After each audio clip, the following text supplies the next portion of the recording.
I know myself, I've got to Ash Wednesday before and gone, oh gosh, it is Ash Wednesday, and I haven't even thought about Lent. Like, how, if we've got to the stage where we're just sort of like, oh gosh, what am I to do? What I have got no plan for Lent.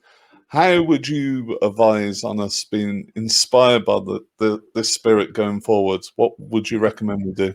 Okay, so here's the thing. This might sound a bit too detailed, but it's just what comes to my mind, because I was talking about this with one of the guys yesterday, in terms of, he was asking the same question. So here's one thing you could do.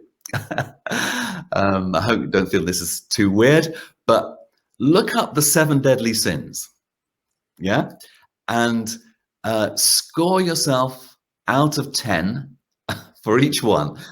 The higher the score, the more afflicted you are, or you feel that you are at this minute by that particular sin. Okay, so that just might be an interesting kind of exercise in itself, just to see, because probably what will happen is you'll see maybe 1 or 2 or 3 that have a higher score than the rest. In other words, that you're more afflicted right now by these particular temptations. Yeah, and so that's okay. That's a bit negative, isn't it? But of course, each deadly sin has its opposing virtue. So you can just kind of look up online, on Wiki or somewhere, you know, what those opposing virtues are. So the obvious one is pride. The opposing virtue is humility. So, for example, if you were to see that you've got a real problem with pride, then there's your Lent. You know, there's your roadmap. That's what you want to. Another image to bring to this, of course, is the 40 years in the wilderness that the Israelites spent when Moses led them to freedom.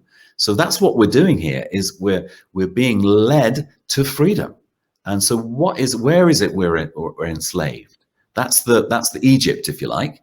And the promised land is the virtue that you're heading towards. So it's almost as if you've got a route map, an Exodus. Well, there you go, Exodus 90 again.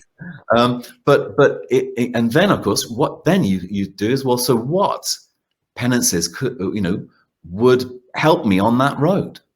Now, it'll be, easier, more immediately obvious in some departments than others. But I think that maybe that'll give a clue to what penances to impose. Is where are you feeling most tempted?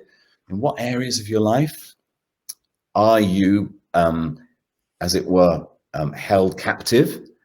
And so from there, then you can work out what the particular promised land is that the Lord wants to enable you to head towards, and the penances are the means by which you help to get there. So thank you so much, Canon John, for being here today. It's been a real pleasure to have you as our guest. If you are new to this channel, can I encourage you to subscribe? And also, if you've got lots of value from this, I really encourage you to hit the like button and to share this with your friends. It would be wonderful.